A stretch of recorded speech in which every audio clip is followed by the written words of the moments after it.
We shall overcome. Deep in my heart, I do believe we shall overcome. You tell us to wait. You tell us to be patient. So we don't want our freedom gradually. We want it, and we want it now. That's what I said during the March on Washington. But when I tell people, don't get in a hurry. Pace yourself. Take the long, hard look. That our struggle is not a struggle that lasts for one day, 1 week, 1 month, or 1 year. It is a struggle of a lifetime to build a beloved community, to redeem the soul of America, to create a truly multiracial democracy. My name is Marjorie Fuller. I'm the director of the West Virginia University Center for Black Culture and Research. For years, there has been a fascination with Dr. King and the era that became synonymous with his name. But who was Dr. King really? Who is this man whose short life changed the world?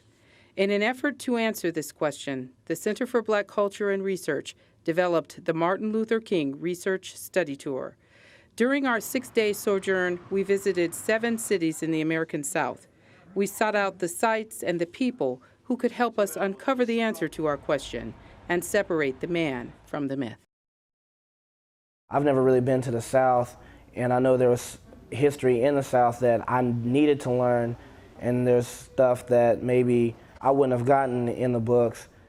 I came on a trip because I was interested in going and seeing Atlanta and Memphis, and personally just because I hadn't been to those 2 cities. And I was also interested in some of the history that came along the trip and finding out some things that I hadn't known previously. There are a lot of lessons that have to be learned in all areas of life, in development, in education, in economics, in politics, all of this. The grassroots way of organizing for voting. We still have problems that young people don't vote. They don't see any reason for voting. They're not seeing any reason for staying in school or going to college. Many of them aren't. And so they need to know that they can do it and that it will be beneficial to them.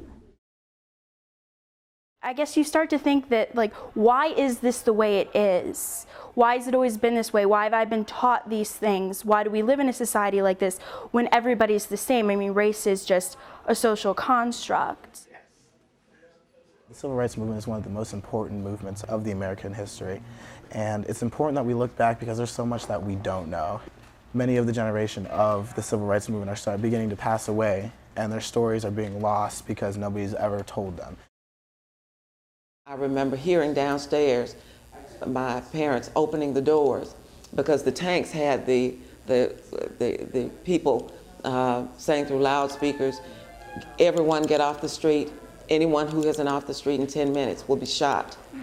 And I remember that. And so everyone would open their doors. Everyone would open their doors. And whoever came in and slept on your floors or on your sofa, it was a blessing to have them in there and to be able to have a safe place. So the atmosphere was one of cohesiveness. We were not concerned then, unlike people now. Folks now, everybody wants credit for whatever they're doing. We weren't concerned about that. And one reason why you don't know as much about civil rights activities that this community did is because the people who did it was either connected with Tuskegee University or the VA hospital. They didn't want people to know what they were doing, but they wanted to get the job done. My favorite part of the trip would have to be talking to Fred Gray. You know, he's a person who worked very, very close with a lot of, historical figures, and our history books, Martin Luther King, Rosa Parks. He worked hand in hand, side by side with these people.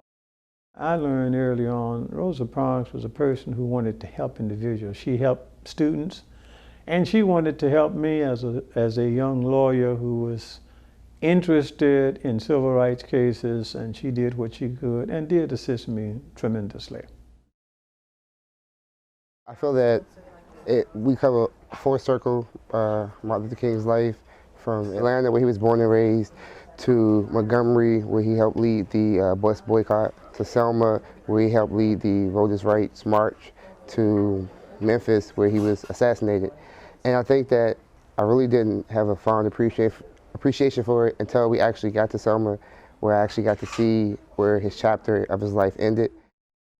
I wasn't expecting to be as emotional as I was because, you know, we got to see the film that from The Witness. And then after that, I went outside and I just stood in front of room 306 and just looked at the wreath and I just started crying. Like, I knew the story and all the backstory and everything, and it still touched me. I still was upset. I wasn't expecting to be emotional at all, but that was definitely my favorite part of the trip, and it was the part that I really wasn't expecting.